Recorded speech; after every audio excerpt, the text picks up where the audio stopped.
semua ni berkaitan dengan peristiwa yang kita belajar semalam. Antum biasakan nanti kalau kita jumpa peristiwa-peristiwa sirah yang disebutkan kisahnya dalam Al-Quran Al-Karim. Maksudnya dalam perang Uhud, perang Ahzab, dalam peristiwa pernikahan Nabi dengan Zainab, peristiwa Al-Ifk dan sebagainya yang sebelum ni pun kita highlightkan. Jadi kalau jumpa mana-mana peristiwa sejarah yang ada disebutkan Al-Quran, Quran sebut, maka jangan lupa untuk ketika nak faham sejarah tu kita perlu baca ayat Al-Quran. Apa beza fakta sejarah yang terdapat yang disebutkan dalam Al-Quran dengan yang ada dalam kitab sirah atau yang ada dalam catatan manusia? Perbezaan pertama, dalam Al-Quran menceritakan perkara-perkara yang tidak dapat diketahui oleh pengetahuan manusia. Pertama, berkaitan dengan urusan hati. Kita buka sejarah, cerita tentang jumlah tentera, jumlah ni dan siapa begini begitu, semuanya fakta luaran. Fakta dalaman kita tak tahu. Apa yang ada dalam hati manusia ketika itu kita tak tahu. Tapi kalau baca Quran beritahu.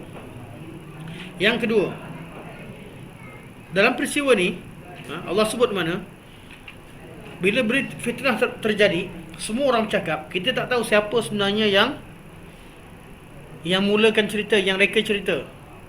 Kan? Dalam Quran Allah akan bongkarkan siapa sebenarnya. Wallazi tawalla kibrahu minhum lahu azabun azim. Ada yang tawalla kibrahu. Ada yang jadi puncanya, iaitu Abdullah bin Ubay. Dan dalam Al-Quran yang berbeza, mana satu cerita dalam hati, yang kedua bila kita tak tahu siapa yang mulakan, siapa yang dari mana puncanya, Allah beritahu di mana punca dan permulaannya. Dan yang ketiga, kalau kita baca Al-Quran, kita akan tahu apakah kesudahannya. Peristiwa Al-Ifk, sedih tak sedih tengok dengar semalam? Walaupun Ustaz tak ada lah nak cerita sedih-sedih, menangis-nangis nak ni, tapi kita baca je, terjemah je apa yang Aisyah cerita. Sedih tak? Sedih. Okay. Tapi benda tu baik tak baik? Apa natijah dia? Natijah dia, Aisyah makin diagungkan, dimuliakan. Allah turunkan Quran sehingga dia. Sebab tu Allah beritahu kat sini, Allah kata la tahsabuhu syarrul lakum bal huwa khairul lakum.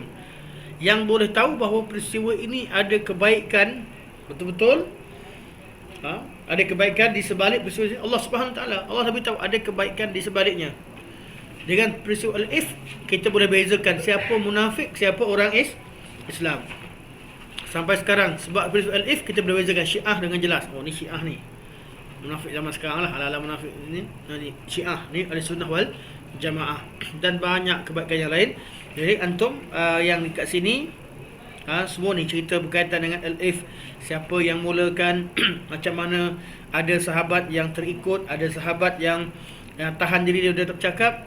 Mana pada ayat 11 ayat 11 sampai ayat 23 kat situ antum boleh baca untuk tahu berkaitan dengan peristiwa Al-Ifk, berkaitan dengan peristiwa Al-Ifk sampai ayat 23 atau ayat 22.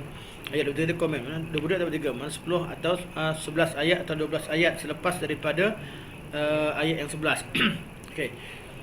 Jadi kalau antum lepas ni kalau nak kuliah, nak apa, lepas antum dah keluar, Ustaz ingat pesanan Ustaz, satu peristiwa tu kalau jumpa ayat Quran, tengok pada tafsir, fokus ke mana? Fokus pada komen Quran pada isi kandungan hati manusia.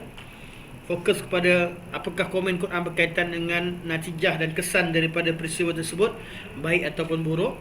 Dan perhatikan ada rahsia, pasti ada satu rahsia yang tak dapat kita temukan dalam kitab-kitab sirah dan mana-mana kecuali Al-Quran yang sebutkan. Okey. Hari ini insya-Allah kita Al-If kita dah ni. Hari ni kita sambung syarah berkaitan dengan hadis Nabi sallallahu alaihi wasallam. Syarah hadis.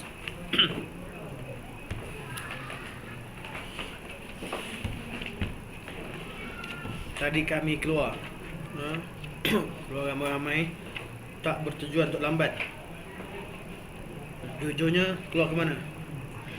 Dia makan tadi sebenarnya asalnya, tapi keluar je daripada Seri Damansara tu, jam kat depan tu, dah tersangkut kami di situ dengan semua kebanyakan staff yang tak disengajakan. Dia minta maaf banyak-banyak. Minta maaf. Ustaz hari ni semangat datang awal, sedia awal kononnya lah. Tapi tak nak terlepas orang makan, nak makan juga. Jadi tadi tu bila pergi okey, jalan okey, balik semua tak tahu ada apa. Sampai kami tak gerak di depan tu tadi, daripada keluar tersangkut di situ lama. Mohon maaf banyak-banyak. Ustaz pun rasa berdosa ni. Kena tarbiyah Ustaz. Apa tidakkan untuk belajar?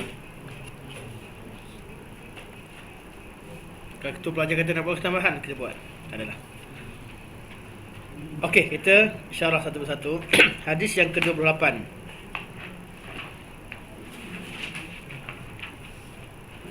An Abi Najih Al-Irbad bin Sariyah radhiyallahu anhu, saya dah syarah semalam, tak perlu ulang. Qala, beliau berkata. Siapa yang call kat sini? Siapa yang berkata? Qala di sini siapa yang berkata? Qala. Siapa yang qala kat sini? Siapa? Irbad ke Rasulullah sallallahu alaihi wasallam? Qala kat sini Irbad bin Sariyah. Beliau yang berkata. Qala iaitu Irbad bin Sariyah berkata, wa'azana Rasulullah sallallahu alaihi wasallam mau'izatan. Nabi sallallahu alaihi wasallam telah menyampaikan satu peringatan kepada kami. Apa makna al-wa'z? Akil?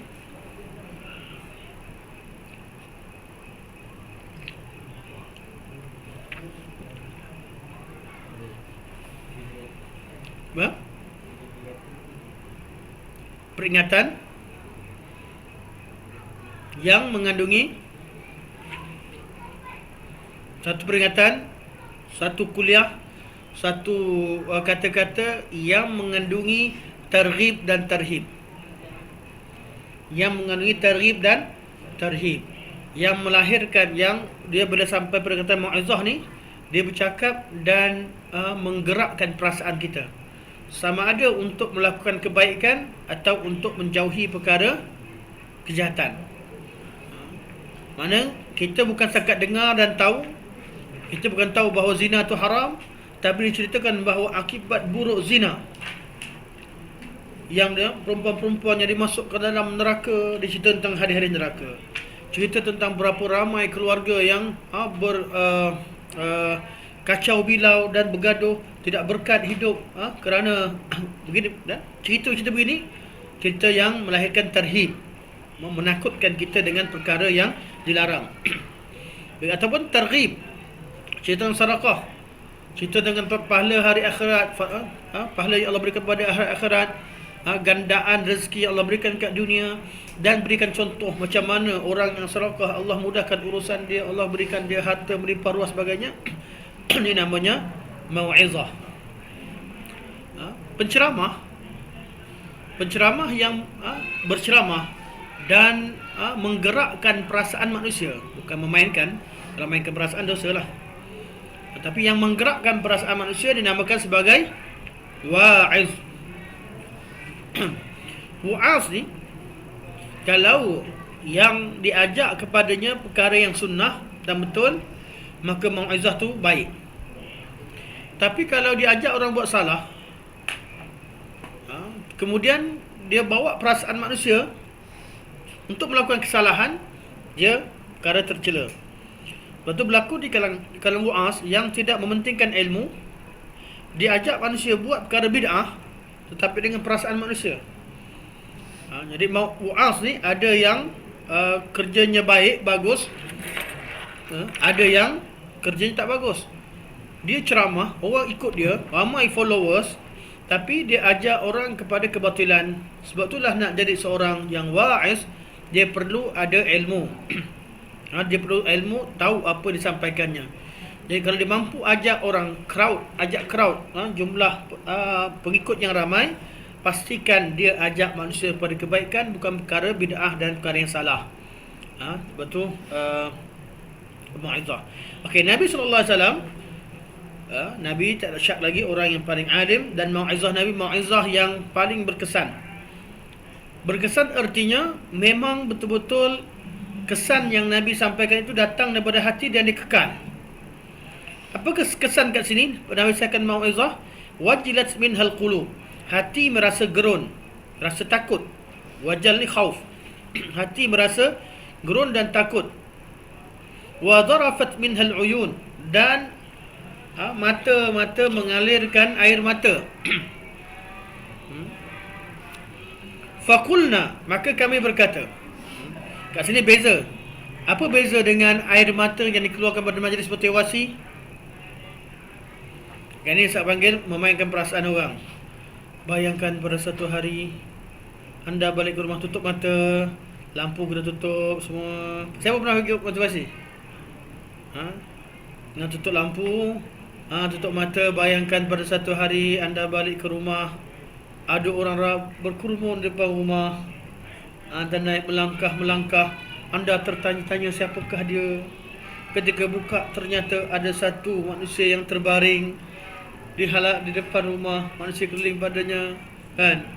Bila anda buka mukanya, ya Allah, tu mak kamu, dia nangis ramai. Itu mainkan perasaan. Tahu? Kau yang main Ustaz dulu sebelum Ustaz belajar Ustaz Iman motivasi. Kalau nak nangiskan orang boleh nangiskan, tapi saya kata ini mainkan perasaan, bukan mau'izah. Benda yang tak wujud, kita wujudkan, kita bayangkan, fokuslah supaya orang menangis, supaya orang happy, supaya orang ni untuk Rasulullah. Dan mau'izah yang betul tak? Kita sampaikan ajaran Allah, beritahu betul-betul, bawa ayat Quran, bawa hadis, benda yang hakikat, bukan benda yang kita reka. Suatu hakikat, benda yang wujud, cerita yang betul, cerita. Dan di situlah hakikat tadi, bila orang faham satu benda dengan ilmu, bukan terikut-ikut, dengan ilmu, kemudian boleh terkesan pada hati dia ikut dengan ilmu, selesai. Ada orang ikut satu dengan perasaan, betul? Sama-sama ikut. Sebab tu ketika Nabi diutuskan kepada masyarakat Arab jahiliah, orang Arab ni kat dunia level mana? Level tinggi ke level rendah?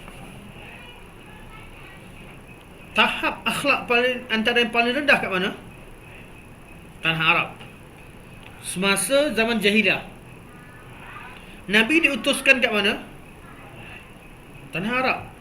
Tempat orang sampai tahap tanam anak dia sendiri. Perniagaan pelacuran oleh Abu Jahal maju. Abu Jahal meniaga dia ialah meniaga pelacuran. Maju tak? Maju. Dan zaman tu ada kerosakan akhlak, ada kebolehan, tapi banyak yang rosak. Sedangkan tapak itu adalah tempat asalnya, adalah tempat tapak tanah haram yang diasaskan Kaabah yang dibina oleh Nabi Ibrahim. Berubah jadi tempat yang level paling rendah. Pendidikan paling bawah. Berapa orang yang pandai baca? Sampai Allah katakan sebagai ummiyin, hampir semua tak pandai baca, hanya sedikit. Akhlak, moral, pendidikan, politik hebat sama sendiri, sesama Arab. Orang luar datang, Abrahah datang, tak mampu nak lawan. Tu belum Najasyi datang. Rom, Parsi memang tak boleh lawan. Sama sendiri, jadi hebat sesama kabilah sendiri. Mana sama kampung lah. Dari segi perangai, degil ke lembut? Ramai yang degil. Yang baik ada. Tabaan, tiap-tiap masyarakat ada yang baik. Nabi diutus di tengah-tengah masyarakat yang begini. Nak ambil masyarakat yang berada di level yang paling rendah, tahap pendidikan sebagainya, ummat ummi, pergi kepada umat yang memimpin umat, iaitu dengan nak bawa daripada orang yang paling bawah, ubah mereka jadi umat yang memimpin 2/3 dunia, yang memayungi dunia keseluruhan. Senang tak senang? Berapa tahun Nabi ubah mereka? Berapa tahun? 23 tahun. Daripada Nabi umur 40 sampai umur 63. 23 tahun perubahan yang Nabi buat menyebabkan bangsa Arab yang dahulunya bangsa jahil, bangsa jahiliah, percaya pada dukun, percaya karut marut, tanam anak, tak ada akhlak dan sebagainya, berubah jadi umat yang tertinggi. Kuntum khaira ummatin ukhrijat linnas ta'muruna bil ma'ruf wa tanhauna 'anil munkar wa tu'minuna billah. Semua bidang berada level yang paling tinggi. Allah bawa Nabi bawa kaum ini. Mula dengan apa? Satu slogan.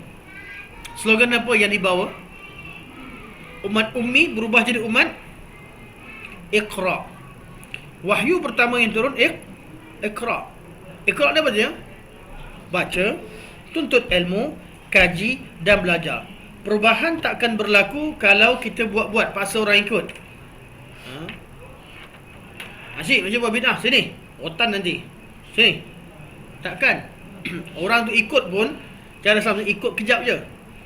Ikut dengan perasaan takut atau ikut dengan perasaan ta'assub dan sebagainya, kejap je. Tapi kalau ikut dengan pemahaman dan ilmu, dia akan memberi kesan yang panjang. Orang menangis sebab ikut-ikut. Kan, tengok cerita Hindustan. Kan, masuk-masuk astagfirullahalazim. Siapa sampaikan mau'izah? Semua menangis ni. Tengok depan lah cerita Hindustan. Semua itu perasaan. Kejap je. Tak ada apa-apa perubahan berlaku, betul? Sebab menangis, Hindustan menangis ikut-ikutan. Tapi kalau menangis betul-betul, baca Al-Quran, baca hadis, tengok keadaan kita menangis sebab takutkan azab Allah Subhanahu wa taala, kita bergembira kerana inginkan syurga Allah Subhanahu wa taala, berinteraksi dengan perkara yang hakiki, ini namanya mau'izah yang sebenar. Rasulullah ketika sampaikan mau'izah, mau'izah yang ni, air mata sahabat mengalir, hati jadi gemetar, yang datang daripada ilmu dan kefahaman, bukan kerana efek sampingan. Kebanyakannya yang orang buat, orang boleh nangis sekarang sebab apa? Dia pasang muzik panggil apa, muzik sentimental, dengan suara latar belakang. Ada yang kalau geng sufi pula ada lagu-lagu dia kat gereja ke apa semua ni. Itu kesannya, dia kata kesan bukan mau'izah yang memberi kesan pada hati. Dia memang mempengaruhi. Orang boleh jadi sedih, orang seronok, tapi kesannya kejap. Habis. Tapi kalau betul-betul kita gunakan ayat Quran, dia akan jadi macam kesan yang Nabi buat. Hati akan rasa gerun, mata mengalirkan dan mata akan mengalirkan airnya, itu air mata. Faqulna ya Rasulullah ka'annaha mau'izatu muwaddi'in. Seolah-olah ka'annaha, mau'izah ini mau'izah yang orang yang meninggalkan. Fa'ausina, maka berilah wasiat pada kami. Apa erti wasiat? Ya?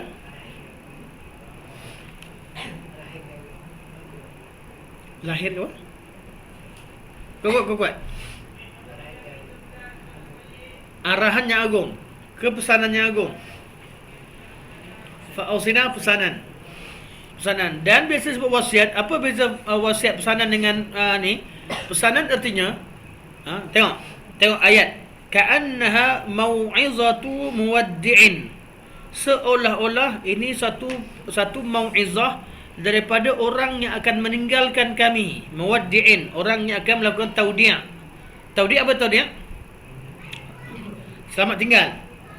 Seolah-olah ini kalimah daripada orang yang akan meninggalkan, al-muwaddi'. Sebab tu kata fa'ausina, maka berilah pesanan pada kami. Apa ni pesanan ni? Apa yang Tuhan cakapkan sekarang, kami pegang sampai selama-lamanya ketika Tuhan dah tak ada. Itu nama wasiat. Faham wasiat? Wasiat ni apa? Daripada mak ayah dan orang yang kita kenal meninggal, ada wasiat untuk kita.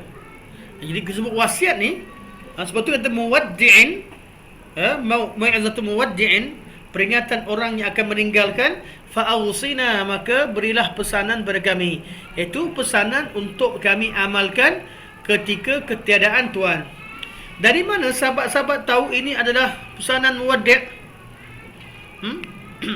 Ka'annaha mau'izatu muwaddi'. Dari mana? Macam mana sahabat boleh tahu? Pertama, sebab memang Nabi mengisyaratkan perkara tersebut dalam perkataan Nabi SAW. Nabi berkata, antara lafaz Nabi kata dalam lafaz kat sini kan dari riwayat yang dipendekkan. Okey. Khutbah Nabi panjang lagi dalam haji ni. Antara khutbah Nabi kata, la'alli la alqaakum ba'da 'ami hadha. La'alli la alqaakum ba'da 'ami hadha. Siapa boleh terjemahkan? Antara perkataan Nabi dalam khutbah Nabi, dia kata la'alli la alqaakum ba'da 'ami hadha. Siapa boleh terjemahkan? Cuba nak cuba. Fatini, silakan. La'alli, semoga saya. Okey, ubah jadi berkemungkinan saya. La'alla boleh berarti semoga, boleh berarti kemungkinan. Okey. Dan sekarang ni makna dia berkemungkinan aku. Okey, teruskan. La'alli la tidak, berkemungkinan saya tidak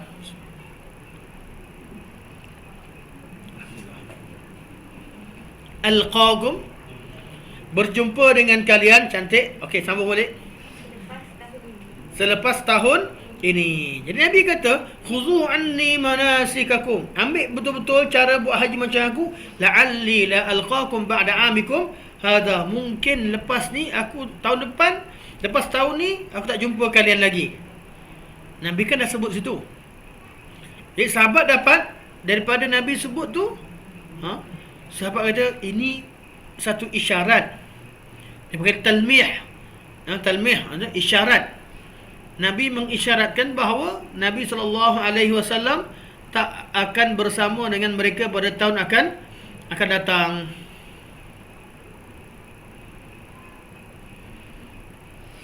Yang kedua, kalau kumpul balik mau'izah Nabi di hari Arafah, sama ada pada Nabi khutbah ketika hari Arafah, di Arafah, atau ketika di Mina pada waktu pagi selepas subuh seperti sekarang ni. Yang baik sekarang ni ialah Nabi beri mau'izah pada selepas subuh. Selepas setengah riwayat sebut ba'da salatil ghada. Salatil ghadat. Lepas solat subuh Nabi bagi mau'izah. Jadi petang Nabi dah bagi mau'izah hari sebelumnya. Waktu di Mina Nabi khutbah lagi. Okay. Jadi dalam kisah masa Hajjatul Wada ni, semua bab utama Nabi cerita. Nabi beri pesan tentang wanita, pesan tentang riba, Nabi pesan semua pesanan. Dan itu sahabat kata, ya Rasulullah, macam kali ni ucapan biasa Nabi fokus pada satu. Nabi cakap satu benda. Sekarang semua benda yang penting Nabi sebutkan. Sehingga sahabat kata, bila pesanan. Di pesanan Nabi untuk semua yang tinggal selepas Nabi wafat. Ini yang kita bincangkan sekarang. Artinya, apa yang Nabi sebut sekarang ini adalah satu pesanan untuk umat kemudian. Dan perkara ini akan berlaku, wasiat ini berlaku bila selepas Nabi SAW wafat. Apa yang Nabi sebutkan ini tak berlaku zaman Nabi, tapi berlaku pada selepas Nabi wafat kepentingannya. Pesanan pertama Nabi kata, pesanan untuk kamu pegang di mana-mana. Usikum, aku berikan pesanan kepada kalian. Artinya pegang betul-betul, simpan dan amalkan sampai bila-bila. Bitaqwallah, pertama sekali hendaklah bertakwa pada Allah. Ini pesanan pertama. Dan pesanan yang sempurna apabila dapat kita beri pesan, satu, hubungan dengan Allah. Yang kedua, hubungan sesama makhluk. Betul? Usikum bitaqwallah. Di sini hubungan dengan Allah. Apa arti taqwallah, Izzah?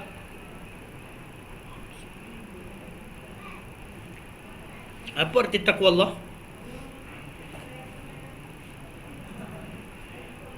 Tak dengar? Apa itu taqwallah? Ari? Bertakwa pada Allah. Apa itu takwa pada Allah? Takut Allah. Jagalah hubungan dengan Allah. Takutlah azab Allah dan sebagainya. Taqwallah artinya jaga hukum Allah. Ihfazillah. Taqwallah artinya jaga hukum Allah. Buat apa disuruh, tinggalkan apa dilarang. Ni pesanan yang paling penting. Kalau anak kita, contohlah, Akil dah kahwin, ada anak, belajar wasi, nak bagi pesan apa?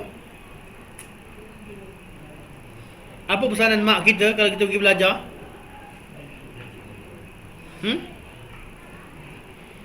Kawan Ustaz, mak dia pesan, nak pergi Madinah nanti, kamu jumpa ramai orang, duduk asrama sekali, apa sekali.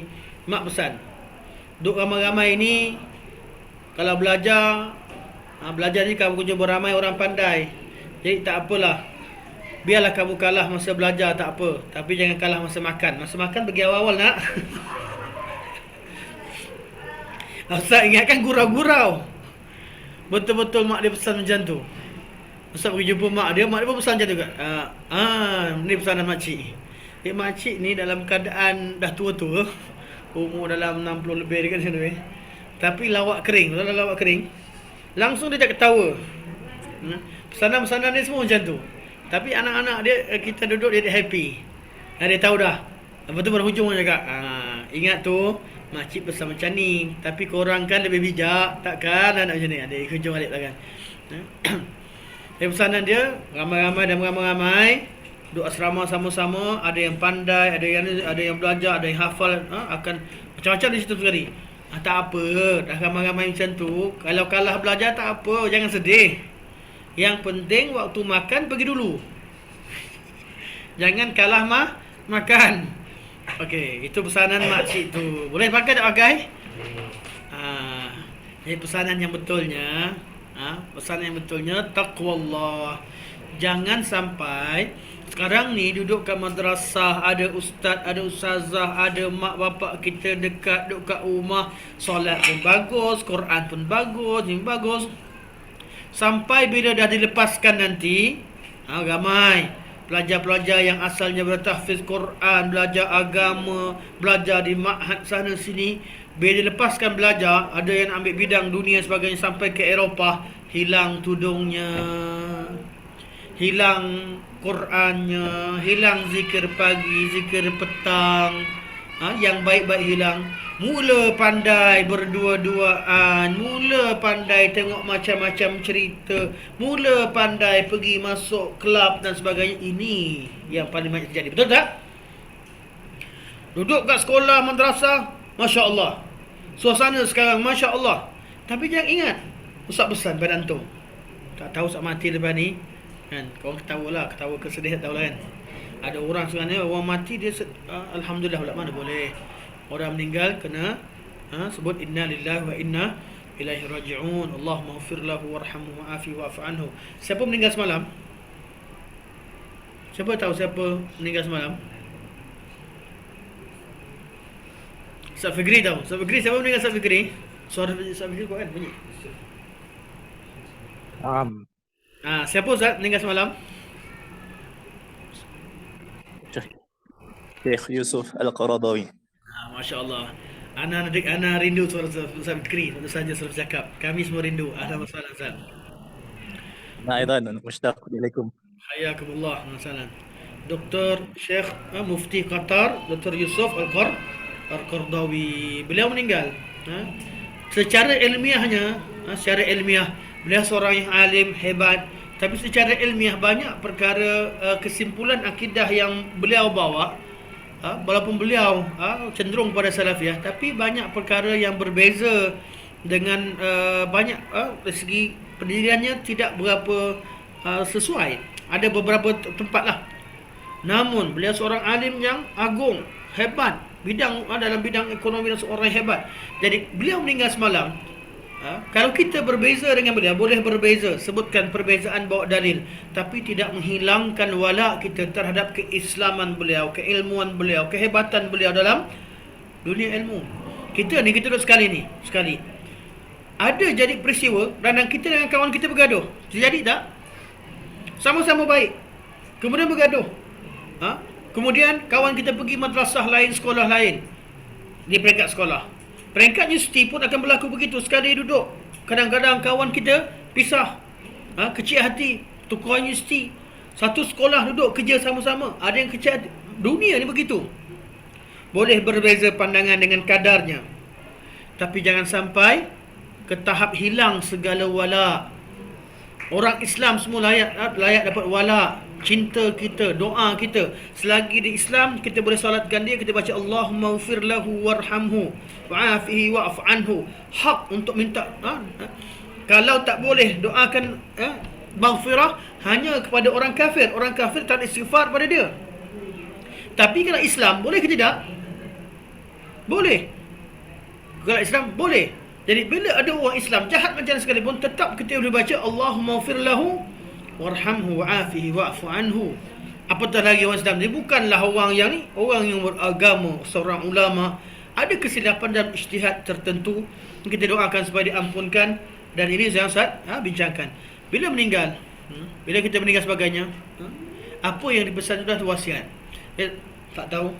Saya cakap sekarang, mungkin jumpa hari ni, mungkin ustaz yang pergi dulu, mungkin murid yang pergi dulu. Minggu lepas rasa terkejut. Nak kata sedih, tak sedih lah. Anak murid ustaz, perempuan. Masa tahun 2002, dia tingkatan, ustaz mengajar kat sekolah menengah, dia tingkatan 4. Dia tingkatan 4. Jadi jauh lebih tua dari antum lah.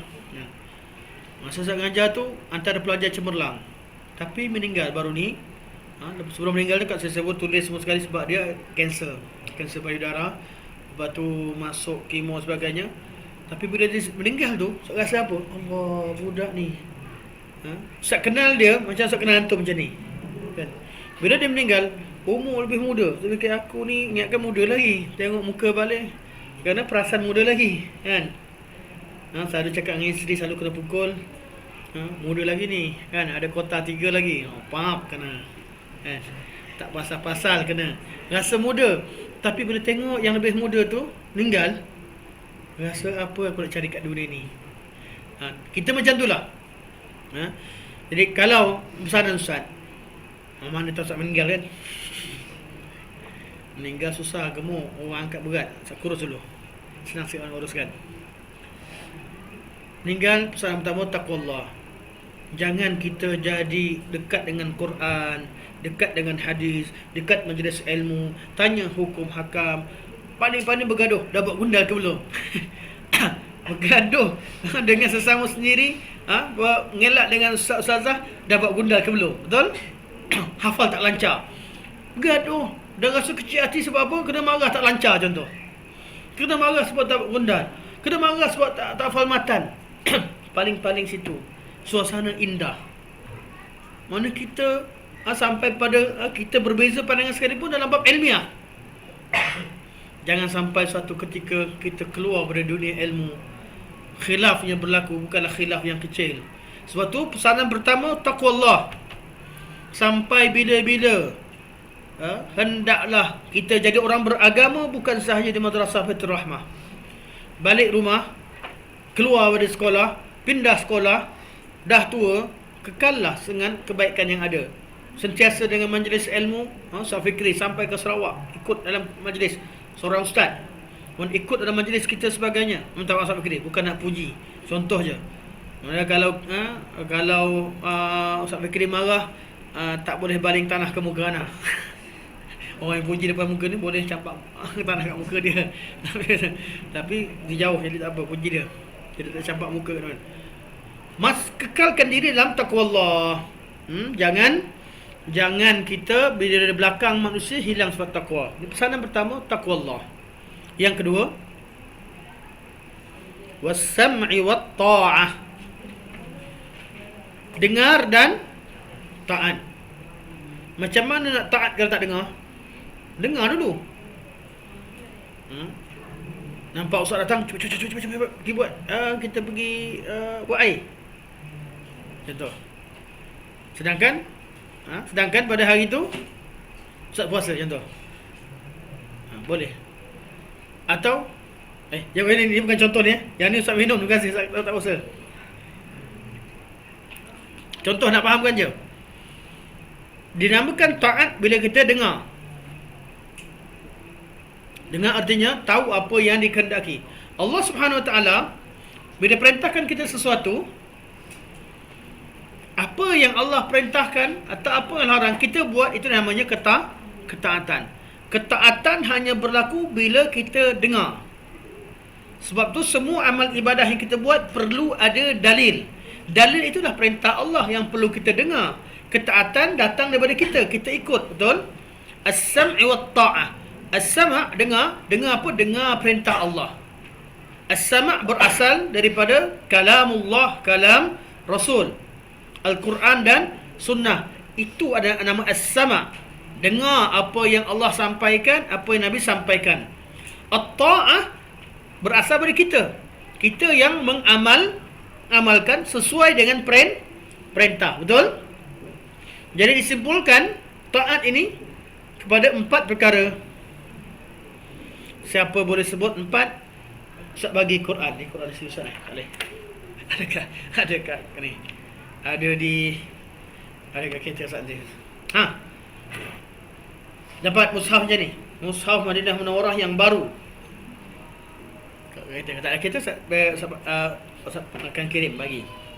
Ingatkan Ustaz lah. Ada 4 benda. Sebut 4 yang dikatakan sebagai taat. Saya boleh ringkaskan. Ketaatan yang banyak ringkaskan pada 4 benda je. Okey, sila.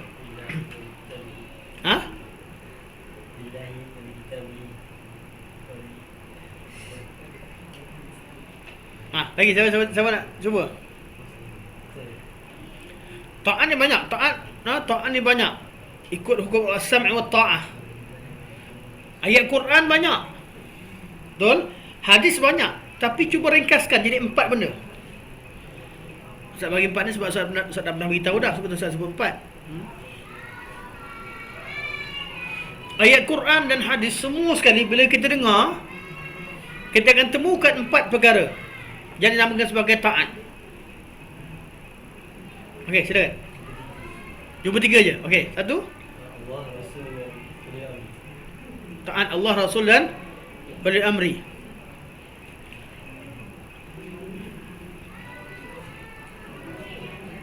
Okey, itu nasihat. Silakan Nisa. Fatin. Okey. Belum jumpa. Ustaz bagi jawapan. Ayat Quran dan hadis semua sekali, kalau kita buka, dia tak lari pada 4 perkara yang dinamakan sebagai ketaatan. 1.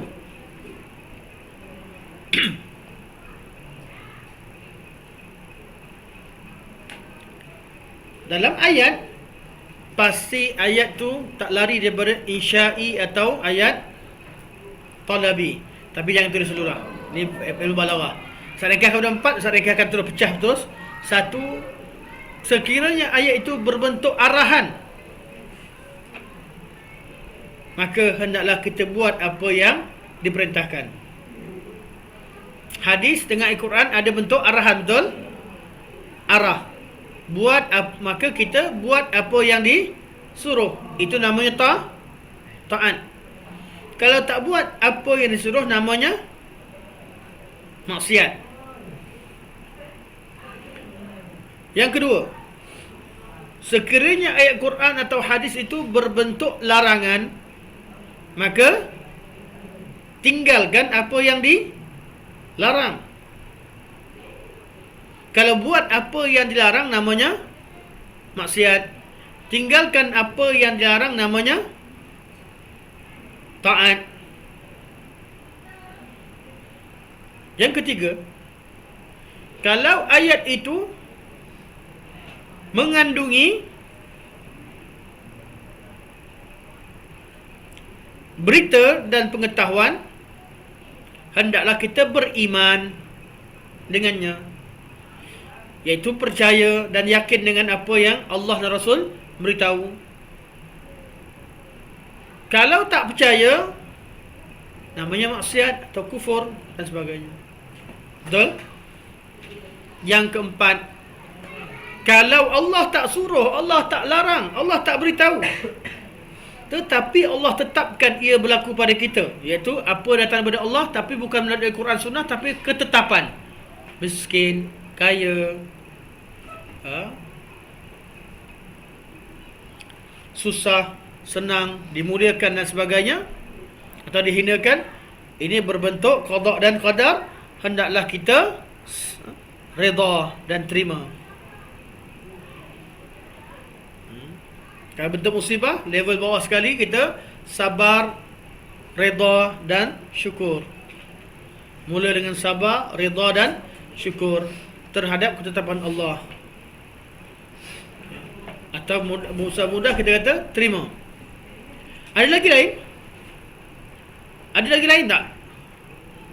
Ayat-ayat sama ada ayat perintah atau ayat larang atau ayat pemberitahuan. Ada ayat lain?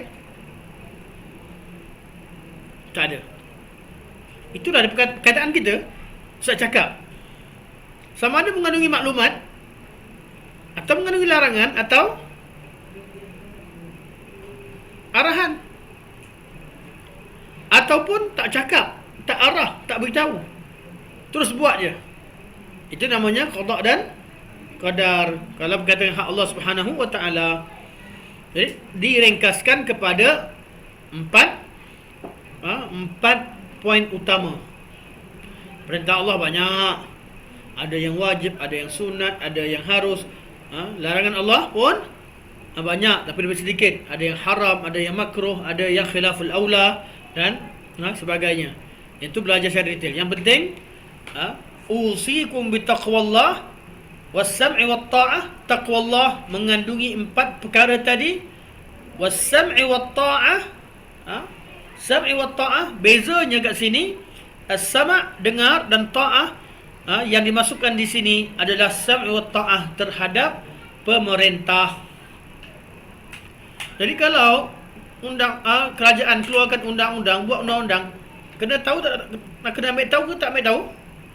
Ambil tahu, kemudian ikutlah apa yang ditetapkan oleh pemerintah.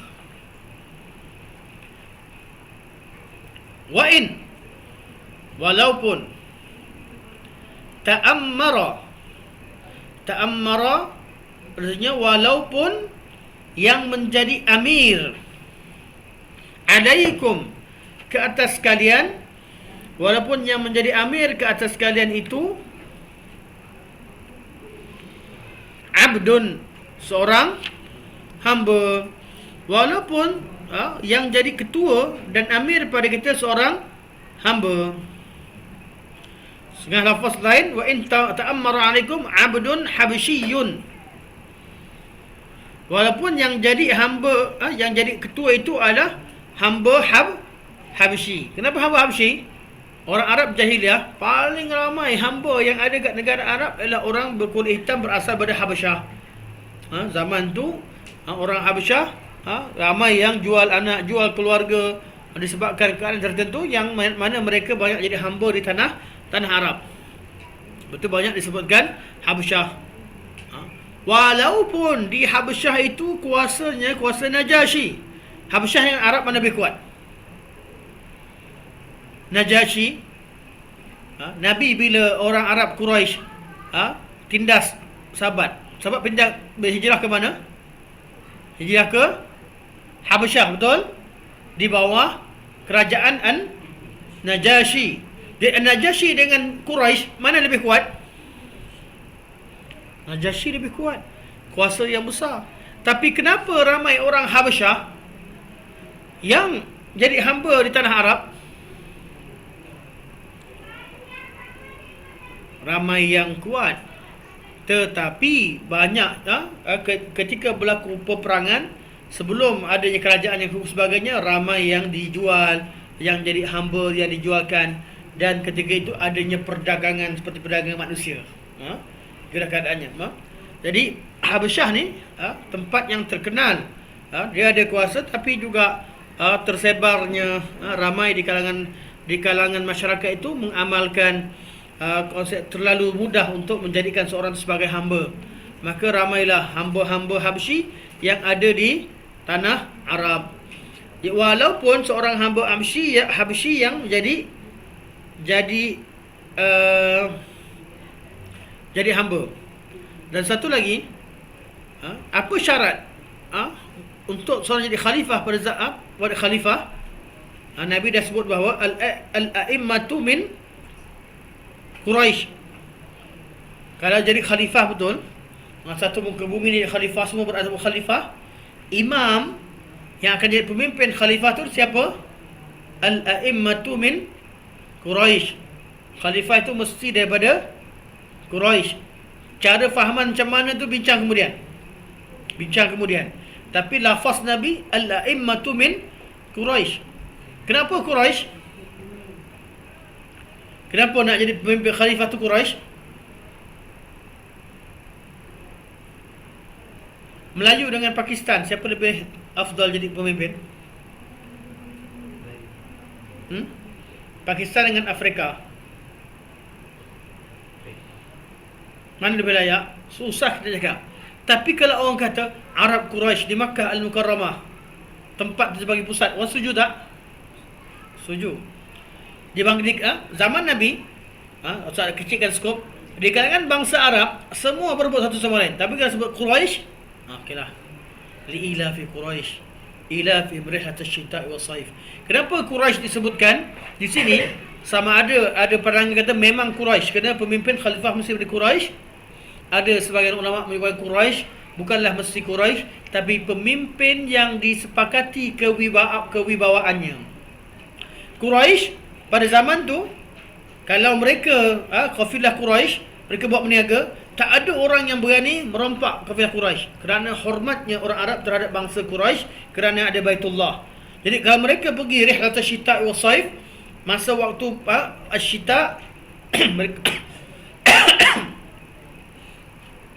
waktu musim sejuk, mereka pergi ke Yaman. Waktu saif, mereka pergi ke Syam. Ada perompak nak rompak, dia kata dia kata kami daripada Quraisy. Perompak kata Quraisy, stop. Dia hantar, tak jadi rompak. Sebab dihormati oleh seluruh bangsa Arab termasuk perompak. Sebab tu Allah kata li ila fi Quraisy ila fi amri hatta syita'i wa saif. Apa yang menyebabkan Quraisy dihormati? Adakah kerana Quraisy ni tempat dia pokok banyak? Tak ada pokok.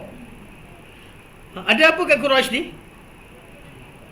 Hanya ada Kaabah. Orang hormatkan mereka kerana mereka penduduk tanah haram, Kaabah.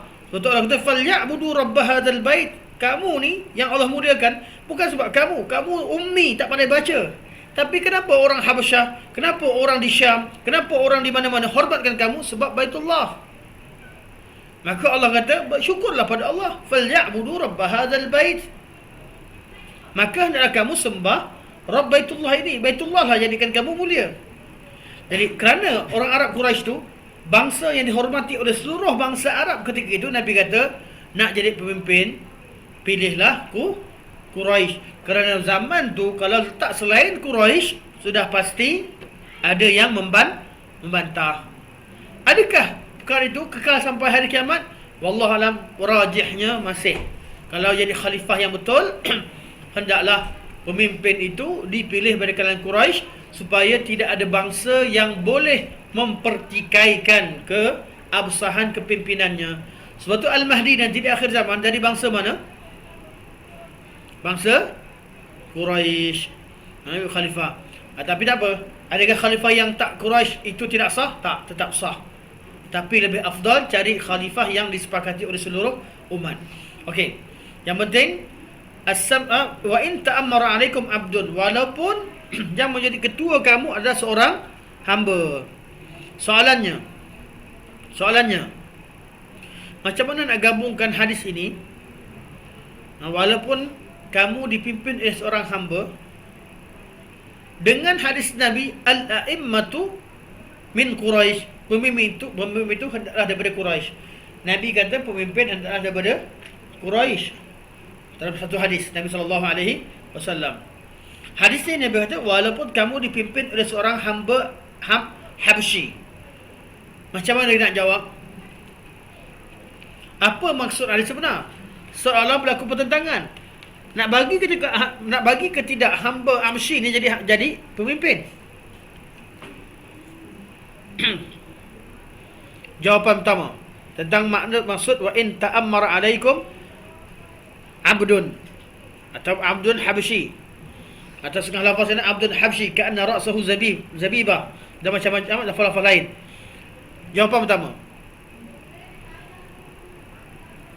Amir Habsyi tadi, maksud hadis ini, jawapan pertama yang ulama bagi, Amir Habsyi ini iaitu seorang hamba atau Amir yang abdun ini dilantik oleh Khalifah Quraisy.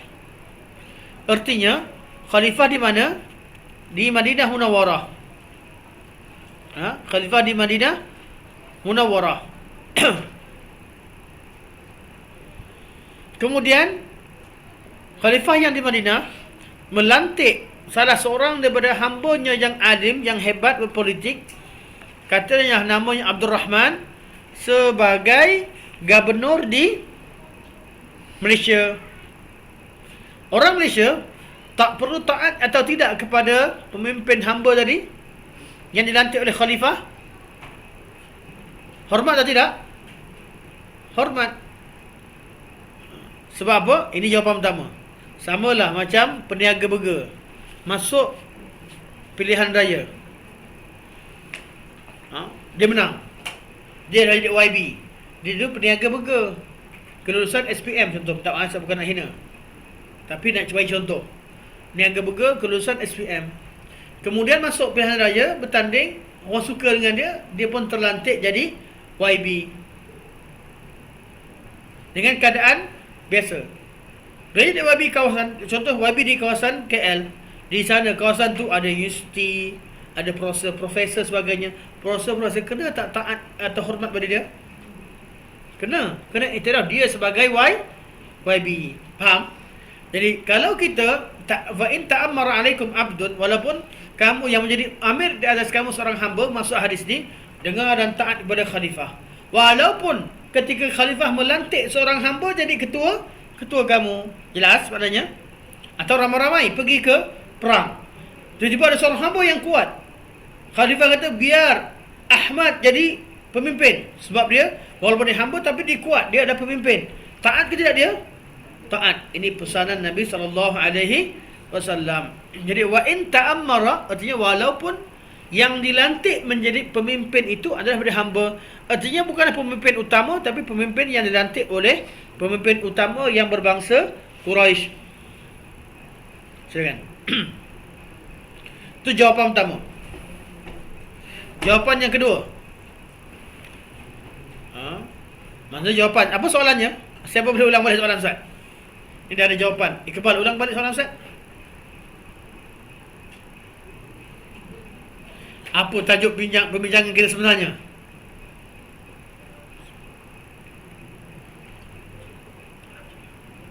Apa yang nak bincangkan sekarang, Iqbal?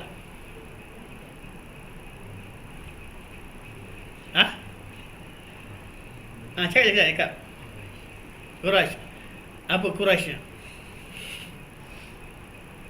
Siapa boleh ulang balik soalan Ustaz? Jadi tajuk perbincangan.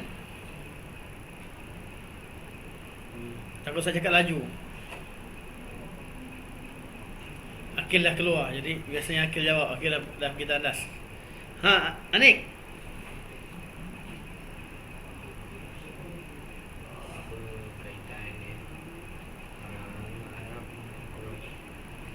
Apa kaitan Arab dengan Quraisy? Jadi apa kaitannya Arab dengan Quraisy? Pemimpin. Okey, saya ulang balik Hadis ni kata Aku beri pesan pada untuk takwa pada Allah, aku pesan pada kalian untuk takwa pada Allah dan dengar dan taat pada pemimpin. Walaupun yang memimpin kamu adalah seorang hamba. Ini hadis Nabi. Walaupun yang pimpin kamu seorang hamba. Hadis Nabi yang lain kata, Nabi kata al-a'immatu min Quraisy. Pemimpin-pemimpin itu hendaklah daripada Quraisy. Yang jadi imam itu adalah Quraisy. Jadi macam mana nak gabungkan hadis Nabi al-a'immatu min Quraisy dengan hadis wa in ta'ammara 'alaikum 'abdun, walaupun kamu dipimpin oleh seorang hamba. Kat sini macam hamba tak dipimpin, mesti Quraisy. Quraisy mana jadi hamba? Sebab Nabi sebut wa in ta'ammara 'alaikum 'abdun habsyi, hamba Habsyah. Seorang hamba ikut pada hadis pertama tak boleh jadi pemimpin. Pemimpin mesti daripada Quraisy. Tapi hadis disebut walaupun kamu dipimpin oleh seorang hamba. Jadi macam mana nak jawab? Adakah dua hadis yang bertentangan? Tidak. Jawapan pertama, mungkin kata maksud hadis ni pemimpin tetap Quraisy. Cuma kalau ada hamba yang dilantik untuk memimpin kalian di tempat-tempat tertentu, ada pada ketika waktu tertentu, daripada pemimpin utama seperti pemimpin perang, pemimpin satu kawasan dan sebagainya, dan yang dilantik oleh pemimpin Quraisy atau pemimpin utama, maka hendaklah kamu dengar dan taat. Jelas? Artinya dua hadis tadi tidak bertentangan. Yang kedua, jawapan kedua yang ulama sebutkan, ayat ini iaitu ayat wa in ta'ammara 'alaikum 'abdun, walaupun kamu dipimpin oleh seorang hamba. Ayat ni adalah ayat dharbul masal, ayat permisalan atau pemberian contoh.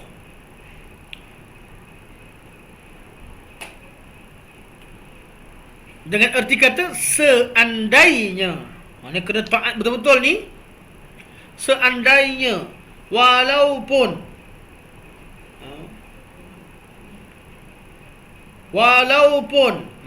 taat, dengar betul-betul pemimpin, taat betul-betul. Walaupun artinya memang tak terjadilah. Walaupun yang jadi pemimpin ketika itu seorang hamba, kalau dia dah jadi pemimpin yang sah, kena dengar dan taat. Walaupun tidak terjadi pun hamba itu menjadi pemimpin. Ayat ni begitulah lebih kurangnya.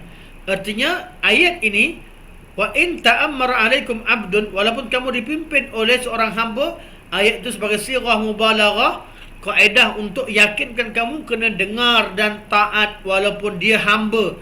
Ayat mana ayat apa? Kita panggil ayat hyperbola ke apa nama? Abu Sa'id Fikri atau Muhammad hyperbola ke nama dia? Ya Ustaz, hyperbola. Hyperbola. Ayat hyperbola. Ustaz suka buat lawak kacau orang, hyperbola kacau. Apa tu bola-bola? Yang betul-betul lupa pula. Hyperbola. Ayat maksud seolah-olah kalau jadi hamba kamu jadi pemimpin sekalipun, katalah kat rumah ada hamba. Khadam bawakan air, bawa khadam. Tiba-tiba khadam jadi raja. Alamak, hamba aku jadi raja. Taat pada dia. Dia dah jadi pemimpin. Jelas? Okey. Itu jawapan kedua. Jawapan ketiga, dan ini yang betul. Ini yang jawapan yang paling tepat. Jawapan ketiga, wa in ta'ammara 'alaikum 'abdun, walaupun kamu dipimpin oleh seorang hamba, adalah Nabi menceritakan, Nabi memberitahu pada kita tentang peristiwa yang akan berlaku selepas kewafatan Rasulullah sallallahu alaihi wasallam, iaitu Nabi beritahu tentang perkara ghaib, sesuatu yang ghaib itu sesuatu yang belum terjadi tapi pasti akan terjadi. Nabi, walaupun Nabi tahu bahawa khalifah yang sebenarnya, hendaklah khalifah yang disepakati. Semua rakyat setuju. Dari segi keturunannya orang setuju, dari segi pimpinannya dia setuju, dari segi setuju. Tapi macam mana sekalipun, kamu takkan mampu kontrol keadaan manusia. Ada masanya yang dilantik bukan orang yang selayaknya. Betul tak? Kita tahu pemimpin yang sepatutnya, sifat pemimpin hendaklah seorang yang berpendidikan, seorang yang adil, seorang yang mengetahui keadaan rakyat, seorang yang berjaya meningkatkan ekonomi setempat, seorang yang menghilangkan segala mengatasi semua masalah pengangguran, macam-macam dia cerita. Tapi ternyata yang terlantik tu kadang-kadang yang tak macam tu, yang tak cukup syarat, malah dia sendiri hamba. Tapi kalau dah jadi pemimpin, Nabi kata walaupun yang jadi pemimpin kita seorang hamba, mana memang tak cukup syarat lah, semua syarat tak cukup, tetap kena dengar dan taat. Dan itulah yang berlaku pada zaman-zaman kemudian. Orang-orang yang tak layak memimpin. Pernah jadi di Mesir, yang pimpin itu adalah wanita, dipimpin juga oleh hamba-hamba. Kita dengar kerajaan Mamalik. Kerajaan Mamalik, yang jadi raja itu adalah hamba-hamba. Dah jadi raja dah. Dia jadi Mamalik. Asalnya Mamluk. Mereka ni hamba-hamba, tapi jadi Mamalik. Kerajaan yang berasal dari keluarga hamba berubah jadi keluarga khalifah atau kerajaan setempat. Malah dari situ keluarnya pemimpin yang hebat. Siapa pemimpin hebat daripada Imam Malik?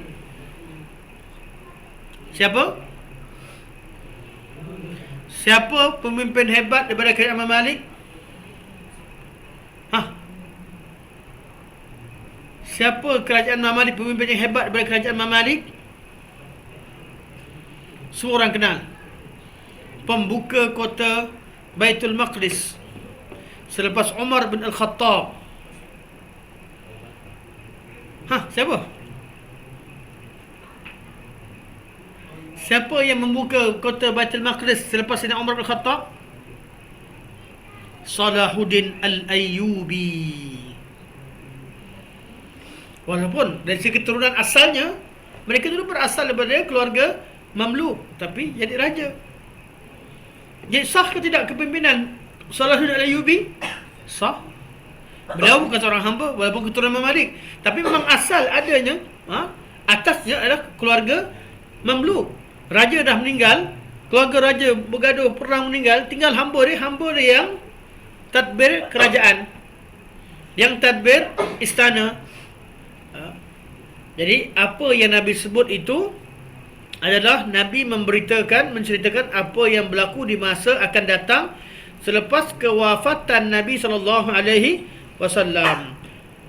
Kerajaan Islam mula dipimpin oleh keluarga hamba sejak daripada zaman akhir Abbasiyah. Akhir zaman Abbasiyah, berentetan sampai pada zaman Mamalik. Dan kita tahu bahawa pada zaman pembukaan Konstantinopel, ramai orang Turki yang menjadi hamba. Turki dengan Habsyah. Apa beza Habsyah dengan Turki? Muka orang Habsyah dengan Turki beza tak? Beza tak? Beza. Okay. Zaman jahiliyah, zaman Arab yang awal, yang jadi hamba adalah Abdul Habsyi. Hamba Habsyi. Dah masuk waktu. Dah habis. Okey, kita sampai sini tu. Subhanakallah wa hamdika asyhadu an la ilaha illa anta astaghfiruka wa atubu ilaik. Wa sallallahu alaihi wasallam Muhammad wa ala alihi wa sahbihi wa baraka wa sallam. Walhamdulillahirabbil alamin.